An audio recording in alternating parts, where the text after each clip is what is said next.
अखेर तुमची मागणी होती आणि राजीनामा दिला. हो हो नाही खूप चांगलं झालं. खूप असा इतका आनंद झाला, खूप आनंद झाला आज.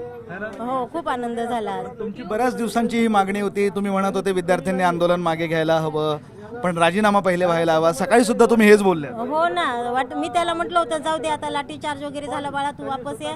नाही म्हणे मम्मी बघू म्हणे, मला आहे तेवढं तर प्रयत्न करू दे ना म्हणे, मी नंतर बघतोच म्हणे. म्हटलं नको बाळा जाऊ दे. तर नाही म्हणे मम्मी मला आहे ते प्रयत्न करू दे म्हणे तेवढे. पण आता कुठंतरी हे सगळं संपावं, हो आता संपव, आता त्यांनी घरी यावं. आता कारण तब्येतही बरी नाही. तब्येत बरी नाही काही नाही, आता त्यांनी घरी यायला. सकाळी एक गोष्ट तुमच्या चेहऱ्यावर दुःख दिसत होतं, आता आनंद दिसतो. आता खूप आनंद झाला, खूप म्हणजे खूप आनंद झाला. 29 वर्षाच्या पोराने आज एवढा लढा दिला म्हणजे खूप मोठा लढा दिला ना. आणि कोणी एवढी ताकद दाखवली नाही. त्याला मी म्हटलं बाळा प्रामाणिक लोक चालत नाहीत आणि तू एक प्रामाणिक आहे, तुझं मत यांना मान्यच होणार नाही म्हणे. मी प्रयत्न करतो म्हणे. आणि तो लहानपणापासूनच प्रामाणिक आहे. तो एवढा 36 दिवस तो हे होता. तसा तर 6 जून पासूनच बाहेर होता. हे त्याच्या प्रामाणिकपणेचं फळ आहे. तो कशालाही बळी पडलेला नाही. मला मधात म्हटलं बाळा सोडून दे, हे तर नाही म्हणे मम्मी मी सोडणारच नाही म्हणे. मी शेवट माझा जे करेल राजीनामा घेईल तेव्हाच येईल म्हणे मी घरी, तोपर्यंत मी घरी येणार नाही म्हणे. खरं तर भीतीही वाटत होती, चिंताही वाटत होती, तब्येतीचीही वाटत होती. हे सगळं संपलं आता. हो आता संपलं. आजचं आंदोलन झालं म्हणजे मनाला दुःख हे झालं ना की बाबा काहीतरी यश आलं आता. आणि खूप हे झालं आज. आनंदाचा दिवस, आनंदाचा दिवस, खूप आनंद, जास्त खूप जास्त, खूप. त्याच्या जन्माच्या वेळेस आनंद झालेला ना आत्ताच आनंद झालेला हा खूप मोठा आनंद झाला, खूप मोठा.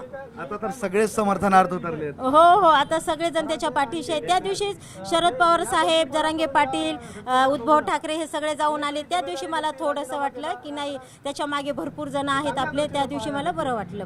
त्याचे वडील सुद्धा आपल्या सोबत आहेत. मला सांगा आनंदाचा दिवस. सर दिवस माझ्यासाठी त्याचे वडील म्हणून खूप आनंदाचा आहे की कारण माझी सर्व इच्छा डावलून त्यांनी वेगळीच वाट निवडलेली आहे आणि त्याच्यामध्ये त्याला हे पहिलं यश मिळालेलं आहे. तर वडील म्हणून मला त्याचा खूप अभिमान वाटतो.